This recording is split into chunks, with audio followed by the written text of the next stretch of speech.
Good afternoon, Mr. Akala. Afternoon, sir. Long time. Long time, man, but you're always forever busy. Good afternoon. Yeah, time to relax. Not for now, boy. New album is never time to relax.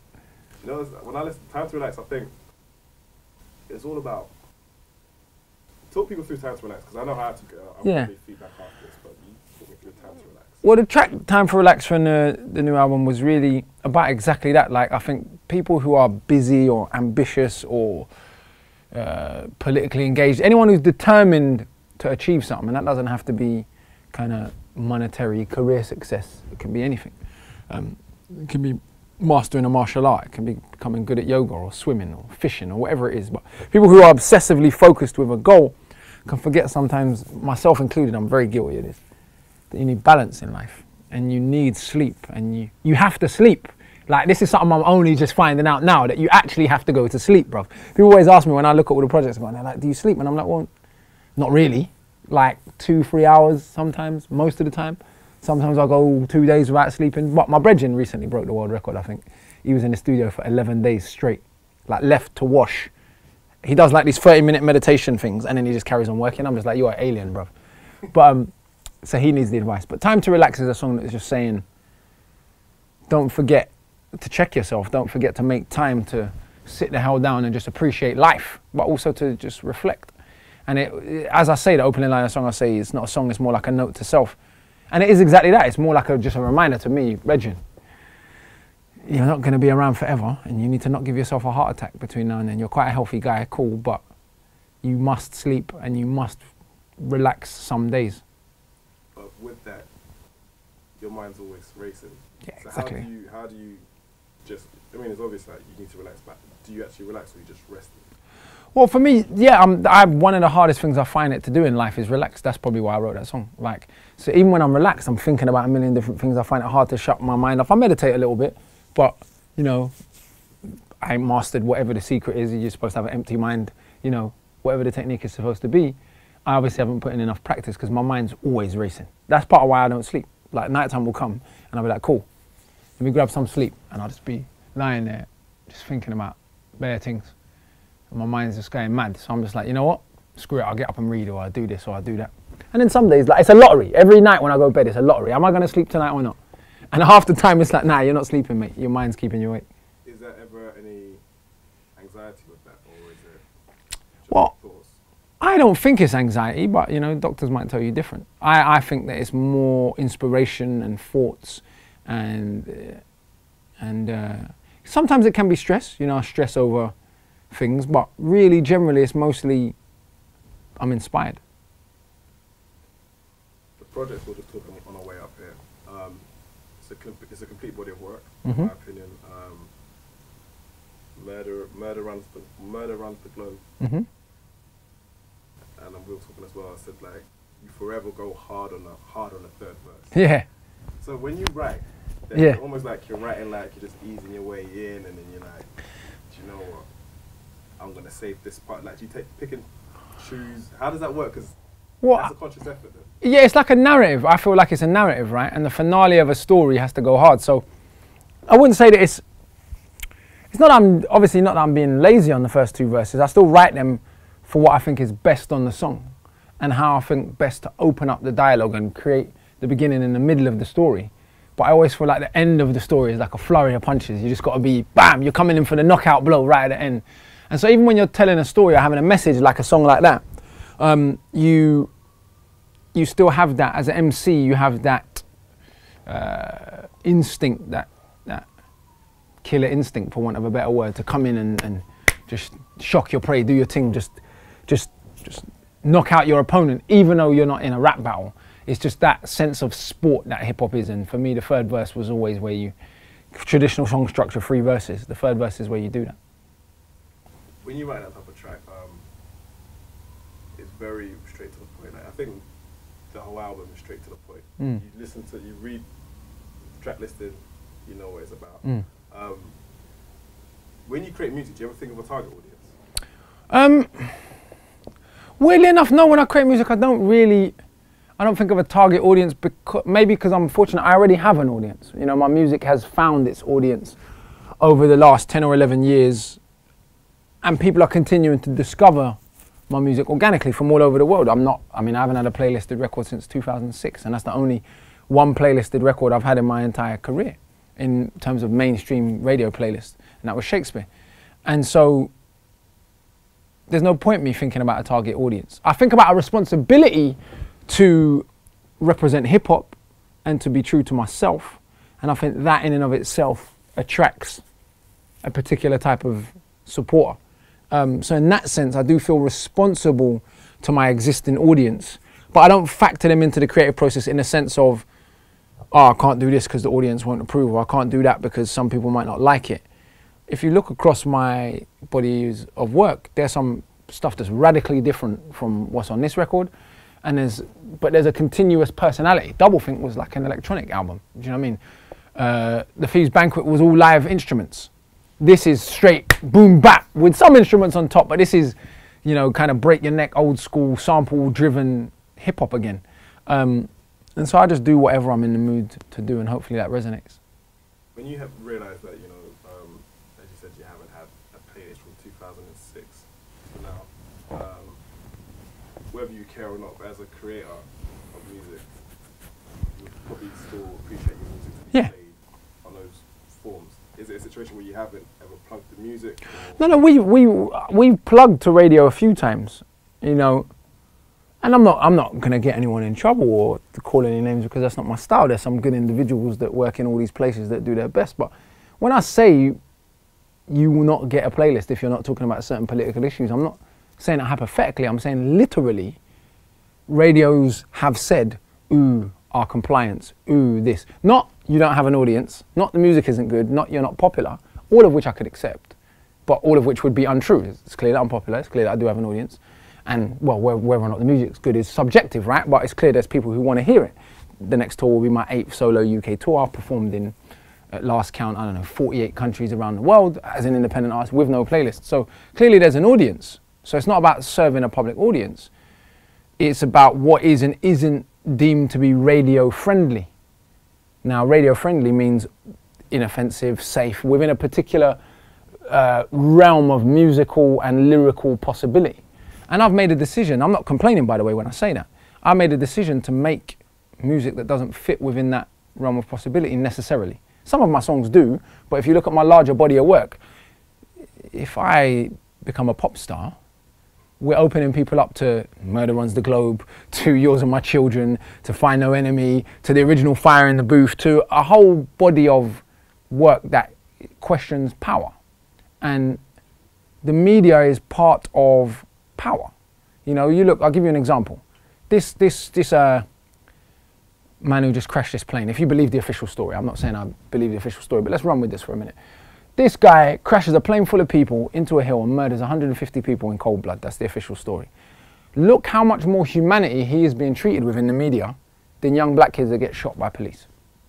Yeah, young black boy gets shot. Trayvon Martin, it became about his hoodie. It became about the fact that he smoked weed. Mike Brown, it became about, oh, was he a bully, wasn't he? Even idiot, you know, African-American music artists and others started buying into this, oh, but he's a bully, or but this, or but that. I don't care what he did. I'm not even interested. The penalty is not death for any of those things. Yet, the media bought into this character assassination of all these murder victims. Yeah, a white guy can kill 150 people, probably predominantly white people, and yet gets treated like a human being. So when I say, that's just one example for race, but that applies to gender, applies to class, applies to loads of other ways in which media controls the way we think and the way we act. And radio is no different or no exception to that. In the 30 years I've been alive, bar Public Enemy, there has been no politically radical hip hop on the daytime playlist in this country ever. Is that because no politically radical rappers have been popular? No, Immortal Technique was immensely popular in 2003, 2004. He's still popular now. Low Key was undeniably popular in 2011. 5 million YouTube views on one video. Was he on the radio? No. And we could give example after example. Dead Prez, you know, with hip hop had a little bit of mainstream success, but even M1 told me himself, that record never got played on radio in America. They played Mind Sex a bit, but it's bigger than hip hop, didn't get the radio spins that it got here in the States because it was talking about political issues there. And in fact, even when that album came out, the stores put a sticker over the cover because it had, you know, young kids in Soweto with the guns, right? So it wasn't the guns that they had a problem with. So I say all of that to say, I don't get upset by not being on mainstream radio. I made a decision to make music that isn't acceptable to mainstream radio. If ever I break that barrier, I have now 6 CDs of music that I own all the masters to. It doesn't take a rocket scientist to figure out what happens when you get one mainstream hit, all your back catalogue sells. So for me, even on a business level, Bob Marley was on his 11th album before he blew up, and he's way more talented than I am. And I give people these examples. So no, I don't really, would it be nice to be exposed to a wider audience? For sure. But do I get the game, and have I made the decisions to play the game within certain parameters? Also. But we have plugged a few times. I just got to a stage where I decided it wasn't worth, the way the music industry works, people don't know. You pay someone thousands of pounds, and I mean literally thousands of pounds, to take your song to their mates who are the DJs at the big radio stations in the country to get their opinion. That's all you're getting. That's the only guarantee. You're not getting nothing for your thousands of pounds. You're getting, this is their opinion. And they can either say yes or no, take it or leave it, we like it or we don't like it. And you've paid, as an independent artist, grands for that privilege, because there's only certain pluggers that the radio stations will even entertain or listen to. So I just figured it was no longer sensible. I did that 7, 8, 9 times, and I was like, right, when I look at the bread I've been spending on plugging, I could spend it on videos, I could spend it on improving my touring audience, or I could just keep the money, and it will probably be put to better use. And so we decided that wasn't the strategy anymore. If it happens that way organically, cool. If not, I feel like we've got a model now based around online, based on social networks, based on word of mouth, that is effective, and it makes, I mean, even on a cold business level, it makes money. It sells tickets, it sells albums, and I have to spend very little of my own money to do that now because I have an audience. So it doesn't make any sense for me to try and compete with Interscope or Sony, because clearly I can't compete with them on that level. But it does show that what your business model is now does work, because even as we were coming up, there was a lady at the reception, he said, I love your fire in a booth. And I was like, wait, hold on, I've seen you for like about a year. I never knew you had any inclination of liking hip hop. So that shows how your music and you as a person travels far beyond. Well, I think when you make, see, you can make content within the field of a genre and the cliches of a genre. When you try and make something that is a bit broader and a bit more, how can I put this without sounding like a div?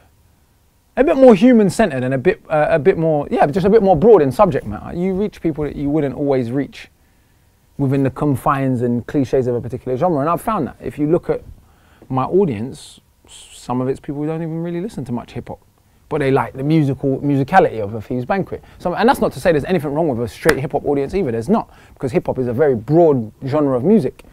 But I think that the internet has messed up the game, because it's made it so clear that who's popular is not always who's supported in the mainstream. Fire in the Booth's an example of that. Who's got the top Fire in the Booths? It's a few artists on majors. Everyone else ain't. You know, I've got millions of views, Loki's got millions of views. When we're just judged on our talent to rap, which is what we're supposed to do as rappers, right? There's not much difference between guys who've had millions of pounds spent on them and who have not.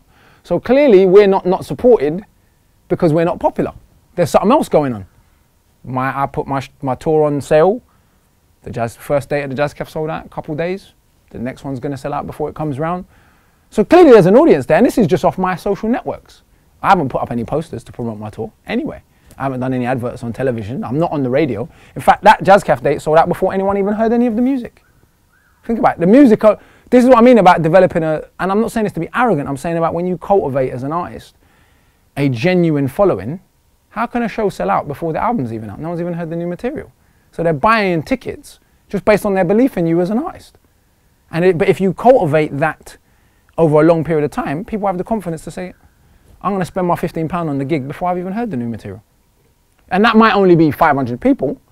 Well, it doesn't, you know, you don't have to be a genius to do maths. If you've got 500 people who pay £15 a ticket and everyone buys a t-shirt, or at least half the audience buys a t-shirt, half buys your graphic novel, 10% buy a poster, and you tour the country twice a year, fine, you're never going to be Jay-Z, but that might not have been my aim. But you're going to be all right. I don't want to give people the impression that I'm some broke, starving, struggling, depressed artist, because I'm not. But you understand the metric of the average transactional value of an Akala customer? Yeah, and that's what I mean. It's like bang for your buck, right? I was saying to someone earlier, very simple mathematics. If I spend £10 million marketing this product and it generates 15 million in revenue, and I spend 100 grand marketing this one and it generates 700 grand in revenue, which is actually the better quality product? This one has generated 7 times the investment. This one has generated a third more, right? Has generated a third on top of the original investment, 33%, right? So this one has gone up 700%. This one might have more revenue and seem bigger because the total value generated is bigger, but actually, if I spent that 15 million or 10 million on this product, what would the effect have been? And I think when we look at music, we're often taught to say, well, this artist has sold X amount of records, therefore they're a better artist. Well, no, more money was spent on them, and therefore their product has more visibility, and therefore by the basic nature of mathematics, they would sell. You can't seriously be trying to tell me that if the budget that is spent on promoting Drake was spent on promoting Immortal Technique, that Immortal Technique wouldn't sell more records. Of course it would. And not because, I know maybe Drake's not a great example, his music has a certain hook and has certain flavors to it that people enjoy it, there's nothing wrong with that, but Technique's music is so intense and so emotional that it can't come on the radio and your day be the same afterwards. Do you know what I mean? Like, if you think of a song like The Poverty of Philosophy, if I'm at home, imagine I'm a housewife in Lincoln, yeah, and after One Direction, The Poverty of Philosophy comes on, my whole day's messed up. I don't know why. I might not even understand half the stuff he's talking about, but I'm so not even used to hearing content of that sort that I've now got to think for the rest of my day about everything he said. And when you have music like that, that it opens humans up in that way, it's very dangerous. And that's why you don't hear it. Why is it dangerous when the music that is out is actually dangerous? No, the music that is out is dangerous, but it's dangerous to the right people. So if I say nigga, nigga, nigga, nigga, kill, nigga, shoot, nigga, nigga, nigga, nigga, nigga, fuck niggas, kill niggas, niggas ain't shit, that's just mainstream music. There's nothing wrong with that. I could diss Malcolm X, as happened recently. I could have a song called Looking Ass Nigga and put Malcolm X's image, a hero to black people across the world, on the cover and disrespect him.